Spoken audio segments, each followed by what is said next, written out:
Just text me or something like that. Text one of us Facebook message. Alright. Yeah. Should I duck a little bit? You're good. Hey guys, it's Musky Bad coming at you once again. We've got another round getting into the Solo Queue Hero Tournament, Solo Queue Legends Tournament rather. This is Danforth going up against someone else. I'm not sure exactly who it is. I haven't actually seen the opposing team play yet. I do know Atrial is someone that I've played with before.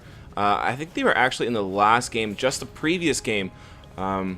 I was trying to take a little bit of a nap. All the same, though, on Team Danforth, I actually have a lot of insight into this team. Nate Dogg Jr., Yaki, and Avro are all friends of mine, and I know their champion pools pretty well. Yaki actually a member of Team Liquid writing staff, as well as an Esports Canada member herself. Avro, an Esports Canada member, and Nate Dogg Jr. is the head TLC admin. Actually, if you go... Okay, so Nate... locking in that Nautilus. Nautilus was changed in the last patch, and Nate was playing him quite a bit.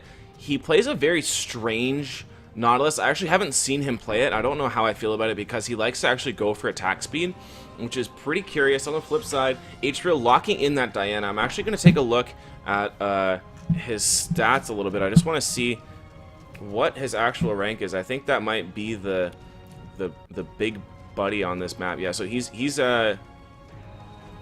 Diamond 5, actually, so he's going to be one of the most important players in this matchup. Yaki, of course, most likely going to be playing support. She is going to be locking in on that Leona. Avro must be going towards the top lane. He is a proficient Scion player, as well as a couple other big tanks up there. He likes playing those AoE disruptors, so Malphite might be...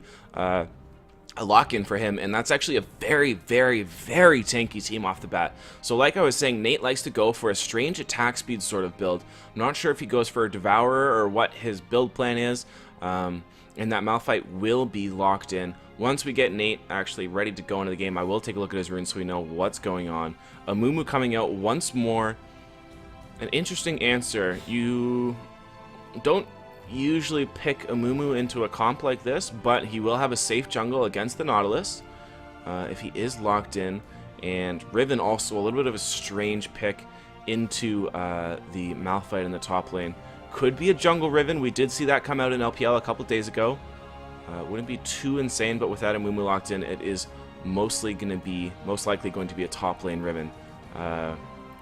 Diana can also play top. Would be a little bit of a better matchup. Good lock-in on the Jace. He was nerfed this patch, however, of course, Jace still has a whole bunch of utility, which will help out his whole team. And with that Ezreal, there's going to be a lot of attack damage on this team, just in terms of their actual damage. There's not going to be a whole lot of magic damage that's going to burst somebody, unless Avro decides to go for a very bursty Malphite build, something like maybe a Morellonomicon or something like that, just to be like a magic damage threat. Ezreal doesn't really do a whole lot of magic damage. He does some mixed damage, but not as nearly as much as Corki. On the flip side, we're going to see what this last pick is. It's going to be the 80 carry, and Vayne seems very risky just because they do have so much lockdown, but would be very good against the tanks, whereas Caitlyn here might not actually have enough damage unless Riven gets very strong and is able to kind of just bully around Avro in the top lane. There's going to be a whole lot of lack of damage in this game if Ezreal and Jace are able to play far enough back. There's so much safety on those carries. And if we see Cheeto go for a blue build Ezreal, as we have seen be pretty popular in these last couple of games, I wouldn't be surprised if their carries are near unreachable. The thing about Diana also is that she needs to hit her Q, and one of the reasons she actually fell off is because it just kind of got way too easy to dodge her Q if you know which way it's coming. You always see where the Diana is coming from. You should always know where she is, and you know that you always would walk to the right if she's on the purple side, because her curve will always go to the right if she's coming towards you. So you should know you have like a free space. Her zone is sort of in a different...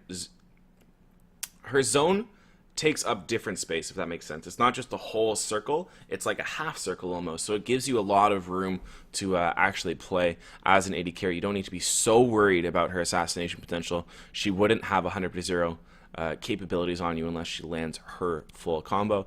Taking a look at Nate Dogg Jr.'s runes, he is running 19 attack speed with health quints, which is pretty interesting. He's got the armor and some attack speed blues as well. So going, obviously, the health quints are going to be adding on to the damage he gets from his W, and going for a very Nate's mastery is pretty interesting here.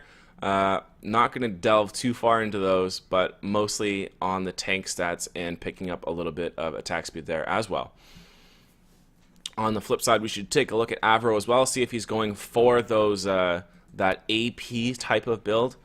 He's going to be stacking mostly armor, so I actually do respect that. I think that's a good idea. He's going to be going mostly for just trying to survive in lane, so not actually taking any real damage abilities at all. Just that one AP Quinn. That's the only offensive rune he has in this build here.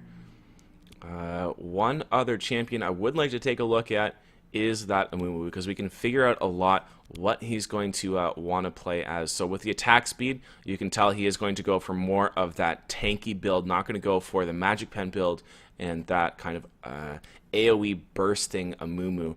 And I think, honestly, the AoE Amumu would have been a little bit better here, because with the Wombo combo of a Diana going in, getting her E down and kind of grouping the whole team up, sort of like an Orianna ball, couple that with the Riven Execute and the Amumu ult, they had a very good AoE Wombo combo, especially if they can lock onto that backline, because that's what they're going to need. I'm not so sure how this bottom lane is going to go. The only thing that I actually would like to see different from the side of Nate Dogg Jr.'s team would be potentially an exhaust on Jace just for the later parts of the game, but of course, final level is that diamond player on his team, and he really does want to snowball his lane and get as much advantage as he can as that big player. Now, one of the issues that we saw coming out of Danforth's playstyle in the last couple of games was that they've had a little bit of issues kind of understanding how their composition does work as a unit and what their win conditions are. This time around, it does seem pretty easy. It's more of a train comp where you just kind of dive at someone. However, on the flip side, they also need to kite. They need to have final level and Cheeto sort of just hanging back together and peeling for each other. Both have got decent utility as the game goes on. They will pick up more. Of course, that Iceborne Gauntlet is going to come in very useful against this kiting team.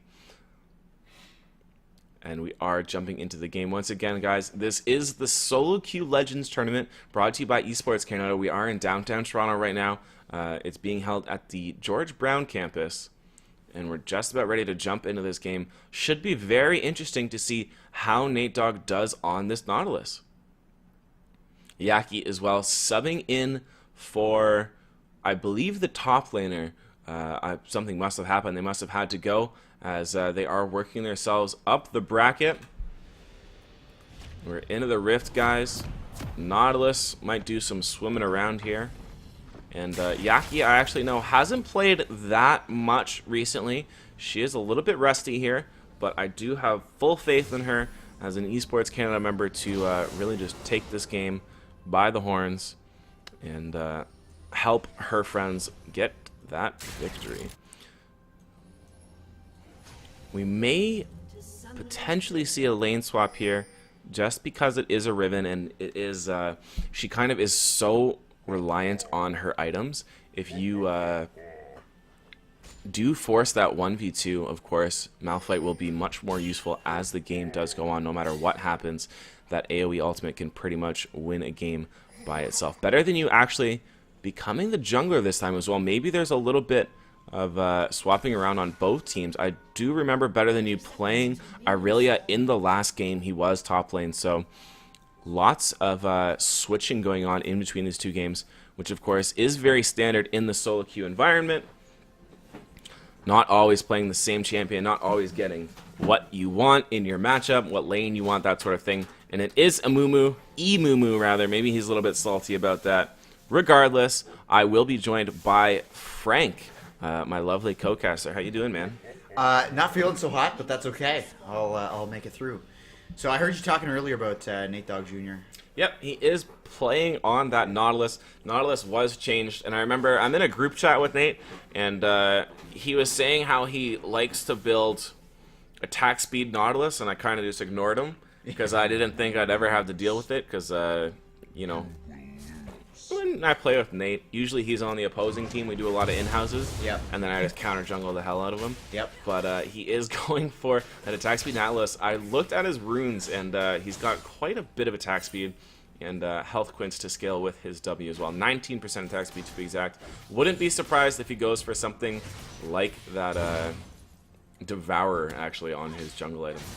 Well, to be fair, have you seen the attack speed of Nautilus? Like, his base attack speed is one of the slowest things in the game. That animation is absolutely huge. Nicely done by Yaki in the bottom lane. Yep. Picking that one up. And she's got to be subbing at this point, right? Yes, she most likely is. She did say, oh, there's the rescue. Level 2 coming up by final level, actually. Getting that, going in. Has the minion advantage, too. You can see they're doing quite a bit of damage. Whoa. Unfortunately, missing that shock blast. Wouldn't have been surprised if he followed up with an ignite flash auto attack there to secure first blood. Good dodge by Modified. Yeah, and Amumu, kind of a baller in this one. He's got full female companions on this one. And some interesting choices. Riven you don't see too often outside of solo queue. Malphite you don't see too often. And Diana you don't see too often either. So kind of interesting. Same thing with Nautilus. So there's a whole lot of solo queue picks. And that's what we're talking about. That's what this game's all about. Take a look at how much armor Malphite has at level 2. 70 armor. Absolutely insane. In the mid lane, Modified, the Ignite does go down. And Flash wasn't burned by final level. All the same, Modified's going to be sent back. And I actually respect the fact that he didn't use that Flash. I think that's better as a Jace. You just have the ability to kind of zone for harder and longer. Uh-oh, here comes Nate Dogg Jr. jumping into the fray here, and Cheeto is going to get a little bit of damage off. Unfortunately, Nate Dogg kind of just trundling along through that lane, does not get very far, so not able to utilize that attack speed. Yeah, not sure what Nate was trying to go for there. All the same, he is sticking around, wants to sort of set up another gank down here. Let's see if he does get in that bush without being seen, or if he'll just sit tight where he is. This could be a lot of wasted time from Nate. You're ganking a Janna and a Caitlyn. Not easy. Oh. Doesn't also list the anchor. It would have been a good idea to go for that Janna, but a lot of wasted time by Nate, and you can see Amumu putting pressure into that mid lane. And that means actually that Jace is now going to kind of lose out on the pressure that he had before.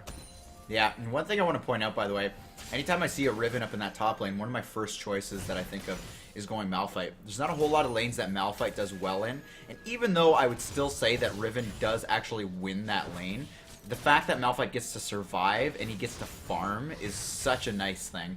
So he's going to be trading a lot of minion damage. He's going to be relying on that a lot in order to win his exchange. You can see he just took a full combo from Riven. At the end of the day, the exchange didn't actually end up too poor for him, so he will survive, and he gets to continue farming. He's still down 15, though. That's not a good place to be. Yeah, I would like to see him do a little bit more than what he is. Regardless, Nate in the mid lane. Yeah, and he's looking for that hook. There we go. Modified hasn't flashed yet, and Nate, I gotta say, he was very patient there. He held on to that Q until the flash was used. That was actually super smart. I would highly recommend that an admin there go and check to make sure that he is actually the one playing that character. Yeah, uncharacteristically good play from Nate all day, in the early game at the very least. And I mean, good for him. He should keep it up. He's definitely showing his worth in this solo queue hero tournament. Yep, and Cheeto taking a beating there. A passive auto attack, a passive empowered auto attack there from Caitlyn with the Janna shield. Oh boy, that feels bad. And she's actually putting a beating on Yaki now too. They can't actually engage, even though they're under tower, because of how low they are. MD Insomniac also losing out on this exchange. Just the auto attacks from Malphite are so strong right now. He's got a little bit of extra damage, plus the fact that he slows down the attack speed with his E. Yeah, I mean, Avro's got so much to stay in this lane, but it doesn't matter if he gets killed here. Yeah, and he goes down, even without the Amumu. Amumu really there for moral support, it looks like. So he will help to push the wave, which is also a pretty great benefit for Riven. Make sure to lose the Malphite as much CS as possible, as he does have teleport to come back. Yeah, that's got to feel real bad as the Malphite, actually. I mean, starting with so much armor. Again, look at that. Picking up a chain vest already. 6 minutes into the game, he probably has over 100 armor at this point, and he still died to the Riven. Unfortunately, he went for armor reds, meaning he wouldn't have a lot of kind of presence in that mid lane, or in that matchup, just in terms of being able to harass the Riven. And, of course, she did take Ignite, so something I would have liked to see from Avro there is just kind of take the base, realize that he would have the just overall sustain if he went back bot and then came back into lane. Unfortunately, he didn't do that, and now there's a Riven with a kill and a CS advantage. Yep, and bottom lane, by the way, tons of CS being missed in the bottom lane there. Caitlyn goes back into BF Sword, Tear of the Goddess for Ezreal. Obviously, he will be scaling into the later game pretty nicely, but in lane, that is going to feel awful if he can't land a bunch of those Qs just for free. So, Caitlyn, I gotta say, 52 to 34 CS, she's got to be feeling pretty good about herself. However, in the mid lane, that Jace seems to be the guy to keep your eye on because he's at 46 CS, close to the highest in the game next to Caitlyn, and he's got a kill under his belt, so he's definitely got the highest gold.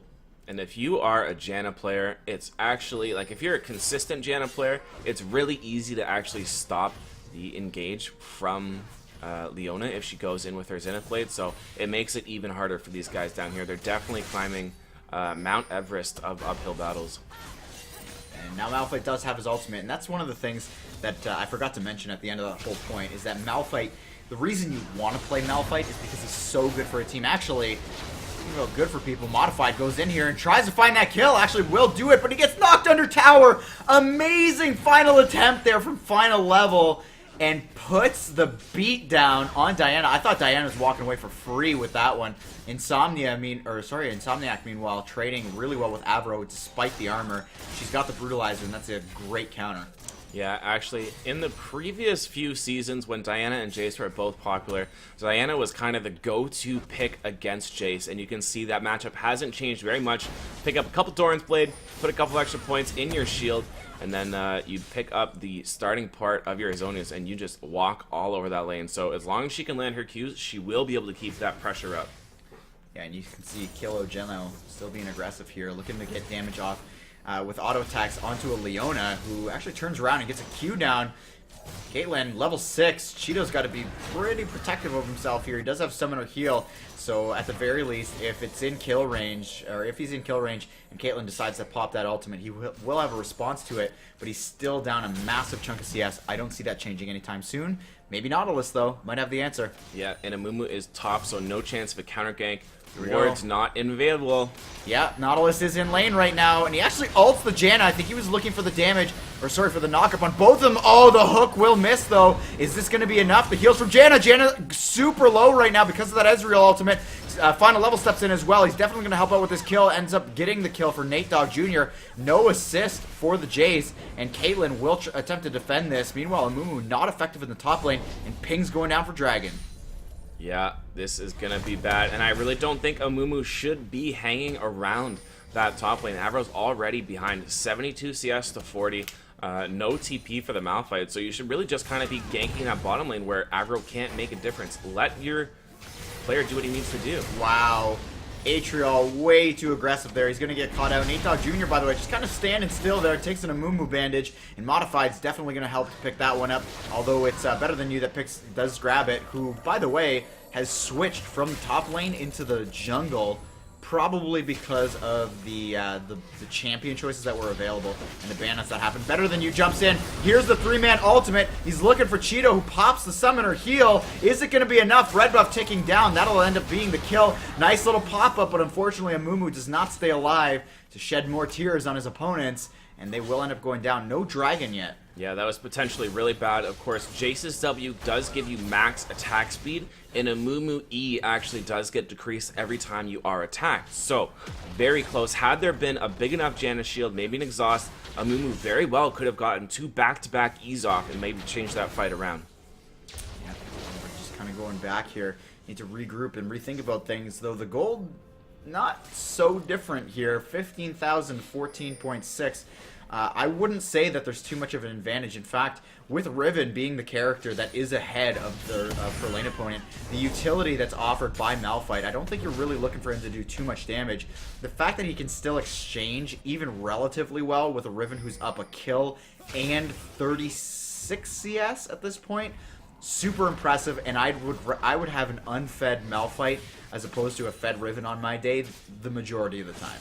I want to see Ezreal go for an early Iceborne Gauntlet here. Of course, he is looking for that Muramana first, but I want to see him stack mid with that Jace, and I want to see them poke, poke, poke, and then dive, because it doesn't matter how far Malphite is behind.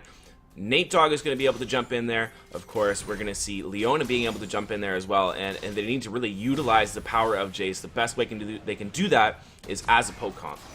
Yeah, for sure. And by the way, Nate Dogg, speaking of which, he does spot out the fact that Riven is in this mid lane. So, Modified is going to be in there, pushing in, looking for a little bit of a dive, it looks like. Amumu is right there, trying to line up a bandage toss, but I think he knows that they're just going to push this wave down. Malphite, meanwhile, top lane, is going to have a pretty free lane, considering there's no teleport for Riven. Yeah, he also doesn't have TP himself, so there could be some attention focused down towards this bottom lane. You can see either the mid lane or the bottom lane, both are being pressured right now. Yeah, Malphite doing exactly what Malphites want to do.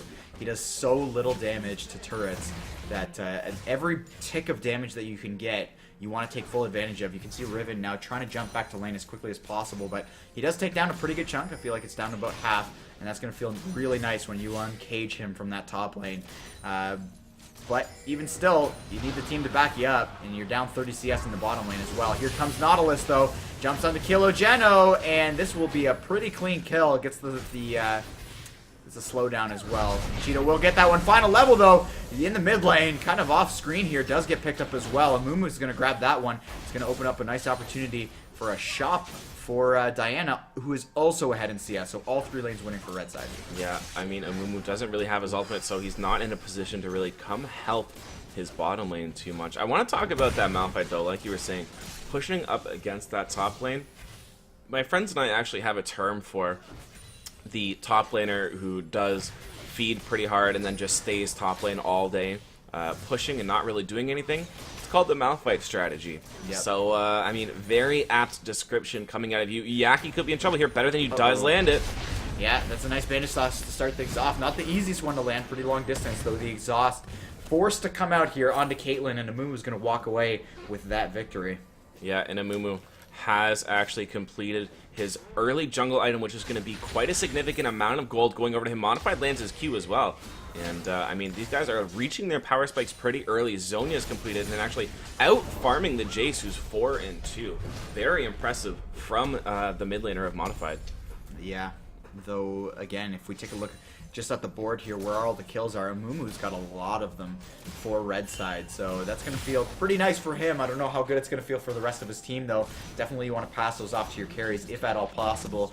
Not really a concept that's utilized too frequently in mid lane. Yes, everybody knows about the KS term. However, you still want to get fed. You can't fight that. We're all humans. We all want to get ahead. And that's the way she goes. Avro, by the way, kind of winning that exchange with that Riven. Yeah, but definitely not winning overall in gold. That's actually a large place of where the gold differential is coming from is actually in that top lane.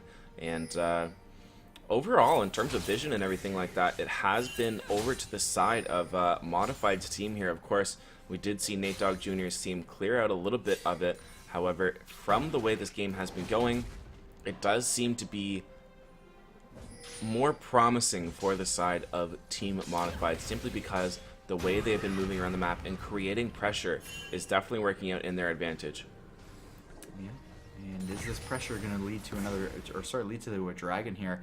It's kind of just been sitting there idling. You feel like its wings are going to get tired after a little while.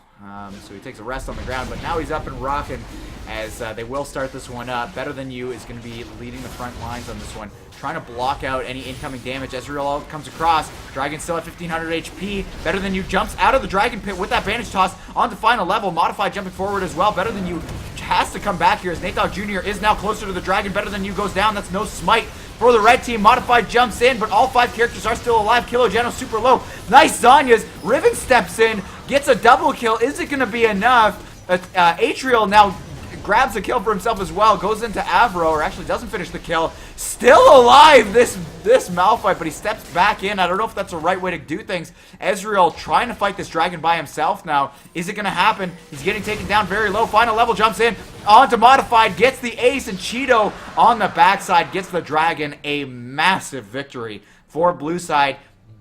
I wasn't sure which way that was going to go at all, but an amazing turnaround there. Very solo queue style, everybody fighting their own battles there, and at the end of the day, it turns out that mechanical skill is on the side of blue team. That is now a 6-2 Jace. Absolutely huge, and Ezreal is very close to that Iceborne Gauntlet as well. So these power spikes are going to help out the side of Nate Dogg Jr.'s team immensely. These guys need to get together and group up mid. We've seen them having issues kind of reading their play style of their team this game, or sorry, these tournament. I really do hope they've learned, because they've played so well in the early games, and I mean, out mechanically playing a team that has some very good 1v1 champions is nothing to scoff at. These guys definitely feeling the moment right now and playing as best as they can. Yeah, and by the way, Malphite now walking around with that Sunfire cape. One of the better items for this character, and you can see he wants every piece of MD Insomniac he can get. He still takes a lot of damage because of all that armor pen, but unfortunately, he's got to deal with Nate Dogg Jr., and they have a lot of guaranteed CC here. There's the auto attack, there's a pull-in, but Avro actually goes down, so apparently the armor pen, a little bit too much there for Malphite. Better than you as well, is going to land that bandage toss. Nate Dogg Jr. probably going to walk away okay, but I'm actually really impressed with how much damage she put out. Nate Dogg took way too much time there to actually use any of his abilities. Didn't throw out a Q, didn't throw out an ultimate, nothing like that. And she does have that last Whisper finish, so that will shred the majority of, Malphite's effective stats. Yeah, it's really good stuff there. And it's kind of tough, though. I mean, as a Malphite, you always want to be tanking up that armor, and she's got to still deal with a Diana, though. So if Diana can get on top of him, there's no MR, literally no MR built into this Malphite right now, so that could be one of his downfalls. Ezreal comes up, tries to clear out that wave a little bit quicker so that Nate Dogg can hold that off. Not going to happen. Better than you actually moving forward aggressively. Lands a bandage toss. This is going to turn out really bad for them, though, as Jace is right there. In comes Malphite. This is a really over-aggressive play for a single kill, which they do not even lock up. Nate Dogg Jr., good bait by Nate. Really good job knowing that his team was going to be there. Avro, of course, on the way with his ultimate. Just absolutely fantastic play. These guys definitely working together as a unit. I know all of these players personally, except for Cheeto and Final Level, and so I guess I know 3 of them, and those 3 are very vocal players, and obviously this is one of the best ways to win these tournaments. So in the top lane, we are seeing the push, going to get their first tower of the game, but look at the mid lane. H-Real and Kilogino trying to return the pressure. Yeah, not working out so well, and one of the things that was giving the red team a little bit of an advantage here is the fact that they had 3 towers down to the 0 of blue side, and now that they've lost top, they've lost the lead as well. I could only imagine if the towers were balanced, this would be a pretty one-sided game in favor of Yaki's side, so let's see if they can group up and take some objectives, but it is still kind of telling a story that they're not grouping up, so if they continue that trend, I don't doubt that the modified team is going to be able to come back. Yeah, and I think it's okay. They do have the Iceborne Gauntlet now there, so if they can group up now and really take advantage of the fact that they do have a poke comp, a 7-2 Jace, they need to utilize their team comp advantage. Otherwise, they're going to slowly fall behind to these assassins. It's just going to put too much risk on the game if they don't decide to group up as a unit. Yeah. Final level. Pulling out that EQ combo, trying to get some damage across. Interesting stuff, by the way, the fact that they do have a Jace, pretty well known for his ability to poke from a distance, and the rest of his team is full-blown, just ham-on engage. I think that they're going to have to start things out. I think they have to let Amumu get in, and it's almost like a really well-landed Amumu ultimate is going to bait the rest of the team into a terrible spot, because they're all going to converge onto one area where that Amumu is, and that's a massive turnaround potential for the Leona, for the Malphite, Nautilus. They're going to be able to get off those big AoE ultimates and turn things around. We can't forget, though, that there is essentially a mini Orianna ult on the E of Diana. Follow that up with an Amumu ulti, and the Riven AoE execute could be quite a bit of damage, and we can't forget just how strong that execute is. It's just quite a bit of damage. I mean, Diana won't really have enough to help with that Amumu, but if Riven continues to scale, you can see how much armor pen she's already got. Wow. Yeah, she's very strong. Can't underestimate the kill potential she has on the majority of these champions here. Yeah, and Cheeto, by the way, going for that blue build that we saw from last time around. They're grouping. He's doing a lot of damage right now. That one Q onto a Mumu actually burned through so much HP. For a guy that's super tanky like that, he's got that Sunfire Cape going for himself. This is a pretty tense moment, though. Anytime Malphite's in the game, you know that ultimate is going to be huge. He's either going to land it on enough characters to turn the tides, or he's going to completely whiff it, and it will feel pretty bad. Yeah. He's kind of debating, though. I think he wants to go top and push it in. He does have teleport available, but the fight seems like it's going to break out a lot sooner than that, so he's not really allowed to go. So the issue here is that they don't have a blue buff on the Jace. They kind of misused their timing, and now there's a dragon as well, so it's going to turn into more of a team fight, which, as we saw before, can go either way. However, I think just in terms of power spikes, the advantage is over to the side of Nate Dogg Jr.'s team. Yep. Yaki takes a Q, so that will spot a little bit of vision, as well as Nate Dogg is seeing himself for getting his some spotting. cupcakes. Here we go, Kilogeno taking a lot of damage. Ezreal ult forces the shield. So she's going to be having to walk back on this one. She doesn't have teleport, and this might be a full sacrifice of Dragon purely because Kilogeno was caught out of position.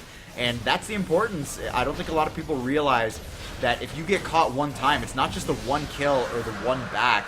They just sacked a Dragon, and this is going to be a huge turn potential for Nate Dogg Jr.'s team. And that's a Dragon that was not in the hands of Red Side. That would have been their first, and that 8% damage increase. I would have liked to see Kilogeno actually just channel his ultimate, heal himself up, have his team there as well. Of course, they had been poked down, and that's a little bit of a lack of adaptation, so maybe lack of comfort on that champion, something like that.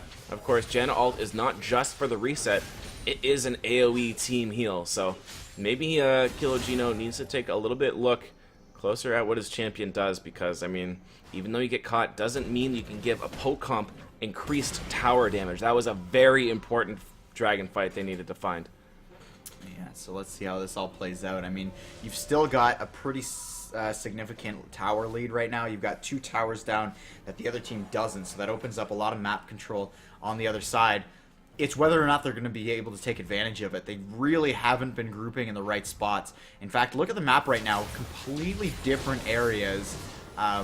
Just not grouped at all. And when you've got Namumu on your team, that's all he wants to do is group.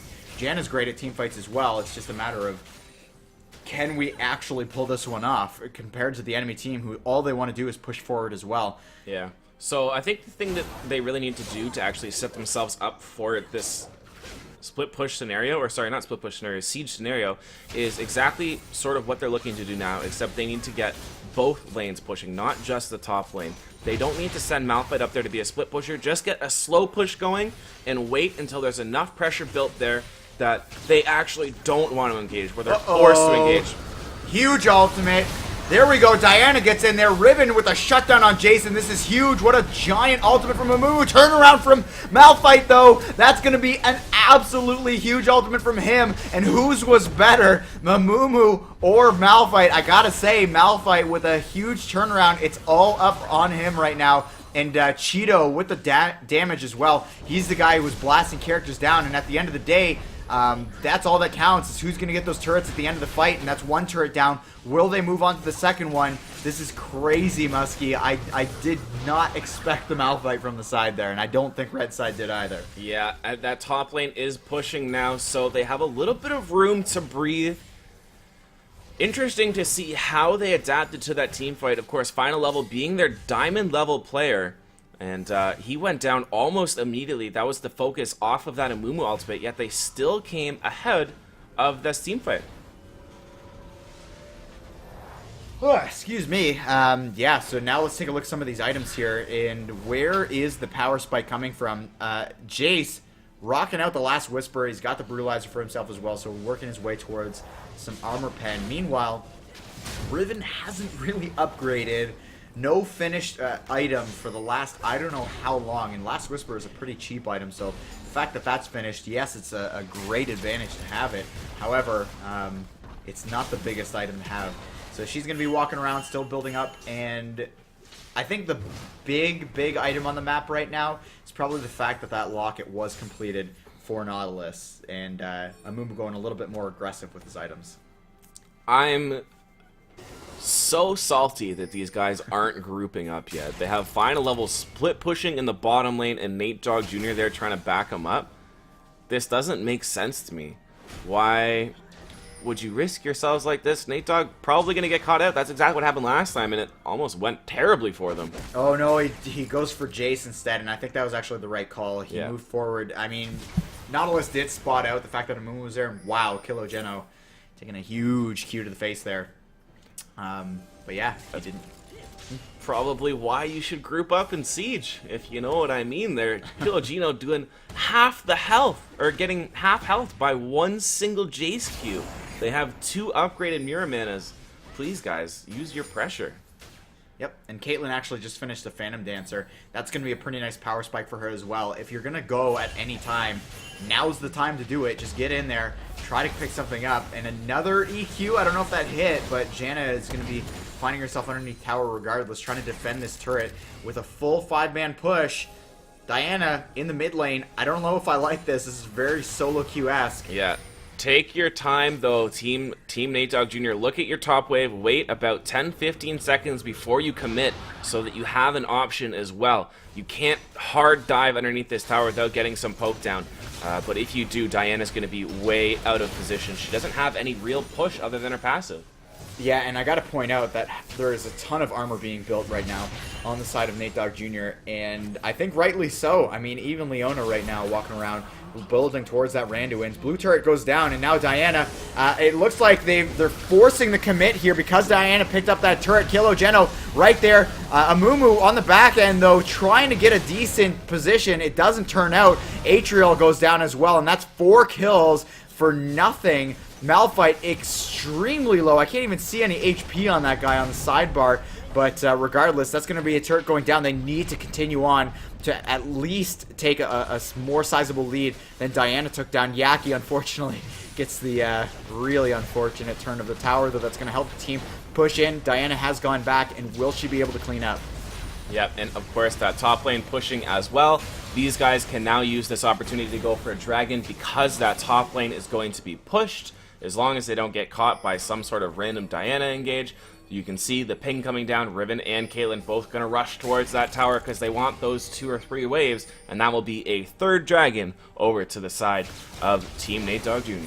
Yep, and pro tip, as we just saw there, wish I could pause right now just to do the most sarcastic face. Pro tip, don't Oracle's lens, or sorry, scanner sweep. What is that called? Why can't I think of the thing? What is that called right there? Lens flare. What is it called? Why can't I think of what it's called? I'm not going to help you. Oh my god, this is hurting me. Sweeping lens. Thank you, Jesus. God. Don't sweeping lens on top of a pink ward. Yep, I mean... that thought took like 4 minutes for me to get that out. You can't see it. If it's an opposing team's pink ward, that's okay. Yeah. Because sometimes actually a pretty legit strategy is... to drop a green ward underneath your pink ward because they think once they kill the pink ward, there's no reason for you to double ward there. Or like put a pink ward down and then put a Teemo next to it. Because everybody burns all their auto attacks on the genius. pink ward. And then Teemo comes out and he's like, bro, you got no auto attacks left. Ha! And then he just lights them up. I didn't know you ran out of auto attacks in this game. Yeah. Well, like, Ashe has arrows. Caitlyn has bullets. Good point. It's only feasible. What do you think? They have unlimited... Does Ezreal run out of energy shots? No. Lightning shots? That's why people play him. He's broken. Nice. I got you. Yeah. Nate Dogg Jr.'s also got a ton of anchors he's ready to throw. No, it's just one. He gets it back. Muskie. Jesus. Read your lore. Uh-oh, Amumu comes in! Blue team, though, he does end up picking it up, and Amumu is going to feel bad after this one. He's already crying because he knows his team is not going to win this fight. Ezreal gets jumped on in the backside there. Janna forced to use her ultimate to get everybody off of Caitlyn. There's the really nice Zenith Blade, and they will continue on. There's the hook from Nate Dogg, and a full-blown ace. Yeah, for Jace. With that bottom inhibitor down as well, that's going to be an easy rotation into the mid lane. Nate Dogg Jr. getting a little bit ahead of himself, but all the same, these guys have finally understood the power of their team comp. They made a smart decision to deal with that base trade, or base race attempt from Diana. They handled it nicely, got the good poke down, and they're going to back on out and look towards building some items with the gold they just secured. Yep. By the way, Nate Dogg Jr. really showing some of the skills that he learned from his father, Nate Dogg Sr. Yep. The late Nate Dogg Sr. Unfortunately, rest in peace. So, good stuff. I'm just kidding, guys. That was a terrible joke. Nate Dogg Jr., of course, or Nate Dogg, of course, the infamous hook singing prodigy of Dr. Dre and Eminem. He's got a beautiful voice, and I miss him every day. Lay low, my friend, lay low. You can't see me right now, but I'm pouring a bottle of Jack on the floor. This one's for my homies. Yep. Hennessy. OE. I actually listened to a great song by Ice Cube today. It's called "Today Was a Good Day." Yeah. And I think I kind of want to make a new song, like a hip hop version of. Well, obviously it's already hip hop, but a League of Legends version of "Today Was a Good Day."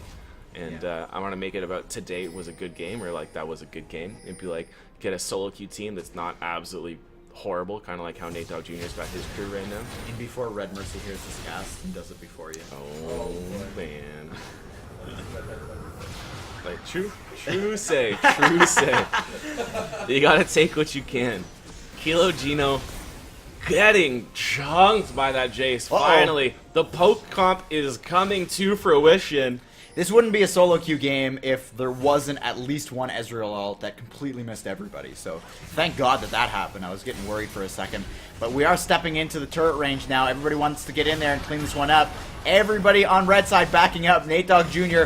throws out the ultimate because I don't care. Yeah. That's what Nate Dogg Jr. says. Yeah, he's like, how taste this one, nerd. And then, yeah. That's actually how Nate Dogg talks, so. Yeah. Just giving you guys the in-depth and like true Hollywood story, TLC story of ETLC. Oh god, we're so funny. MD Insomniac goes in, tries to clear out the wave. Yaki resting a little bit here. I need to see some impressive stuff out of this Yaki player. Not showing true domination here. Yep. She needs to embrace that sunlight. Of course, Leona and Diana in the same game. How often does that happen these days?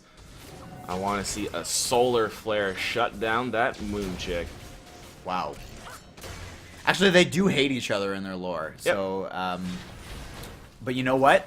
At the end of the day, Leona got the man. She got that Pantheon backing her up. Right? Is that really is that who she's hooking up with? Yeah, actually, I got a poster of Leona holding Pantheon from behind. That's cute. It's like above my computer. They're teaching her how to play League of Legends. Yeah. Take a look at that bottom lane. Speaking of teaching how to play League of Legends, finally, Team Nate Dogg Jr. understanding the rotations. They're going to get a free inhibitor and a free top tower because Caitlyn was forced to go back. Great job, guys. Now dive them. Yeah, and you can tell Yaki getting a little bit frustrated that she doesn't get to last hit the minions. She's got 3 stacks of her passive item there. That's one of the more frustrating things as a support too. Like, just let me hit it, guys. You get it anyways. But you can't fight the urge, man. Right. Uh-oh, Nate Dogg with the ultimate. Backs him off. They get a tower for it, though. Yeah, they do for sure. Just taking the ultra safe play. Waiting till 3 people had to go back instead of just committing and trying to get that. What is Nate doing? And he's actually getting his armor shredded right now by that turret. So armor shred from the turret on top of the armor pen coming out of Riven. Here we go, though. He gets the hook off. Atrial takes the Ezreal ultimate to the face, and a lot of poke damage coming out from a distance here. That's a lot of cooldowns, though, that you're going to have to wait on. 2 inhibitors down. It's got to feel pretty good for blue side. So the synergy between Nautilus and Ezreal and Jace has not actually been used once this game. That was a good opportunity. Doesn't matter what Caitlyn does, she's going to get knocked up by the Nautilus ultimate. And if you just wait for those long-range ults to be casted until right before she gets knocked up, you can like count it down with the distance that it travels. You can just drop both your line ultimates and pretty much 100-0 Caitlyn with a Nautilus ultimate, a Jace EQ combo, and an Ezreal ultimate. So just a scary, scary place for Atrial to be in if that synergy is realized. And Nate being quite disrespectful under that tower, trying to grab a Caitlyn there. I'm surprised he didn't toss a slash laugh in there as well, something like that. Yeah. He is the TLC admin. He has no respect for other players. Wow. Wow. Wow. All right, so 3 Randuins on the field for our blue side, only 1 on the opposite end, and Randuins are kind of like that item, like the more, like whichever team has more is going to just win. Despite the fact that it has taken a couple hits to its stats, people are still building that thing because it's the League of Randuins after all. And who is Randuin? Does anybody know? It's actually the extended form of Randy. So it's Randy. That's actually his full name. Randy. Who's Randy? Randy's. Hold on, we'll tell you after the fight. Yeah, here we go. MD Insomniac, final level. He's jumping on him, unfortunately. All right. So you see this guy down here? Yep. Wait, no, where is it? Oh, he's in the old map. He's not here anymore. I lied. Sorry, guys. They got rid of Randy. Who's Randy? He was this little like lynx-looking thing that was. Oh yeah. Yeah, that was Randy. And that's his omen? Yep. How in the heck did he carry that thing? Well, he was like a lynx thing, dude. You're giving me no legitimate answers. I'm so mad. I'm not. Ultimate from Nautilus. In we go. Cheeto is on the front lines looking for the kill, and he's probably going to get it. Nope, final level is going to snake that one by flashing forward unnecessarily. Yaki as well pushes Caitlyn off to the side here alongside Malphite, and you've got a Mumu forced to go back as well. Way out of position here. Diana, the only one left to try to defend this one. 27-11, and doing it with a sub here. We are going to see most likely a victory coming out of blue side if they can push this one in. It's 4v5. Atrial takes an EQ to the face from this Jace. The inhibitor spawns, but Atrial gets hooked up and almost no follow-up, but luckily Leona was there. Cheeto gets jumped on. Ultimate from Amumu is going to catch 3 characters out, but they turn things around, blast him down, and Jace just shelling out the damage right now. Another great play by Yaki, just being right in the front line there, just showing how good she is at video games. Disrespecting that Caitlyn. Yaki gets actually E'd by Modified, trying to make their one last stand here. Kilugino getting low as well. Yeah, and Nate Dogg Jr. Getting chasing on the front lines here. MD Insomniac, it's not going to be enough. He does get the shield off before the Malphite Q hits him. And these 2 turrets, those Void Ray turrets, do so much damage, and you can see that's allowing for Diana to push forward. Unfortunately, pushing right into a spider net as she will get eaten up here. Nice Leona ultimate, actually. MD Insomniac takes a beating here, and actually Yaki stays alive. That, my friends. Now, okay, I gotta say, why did Team Nate Dogg Jr.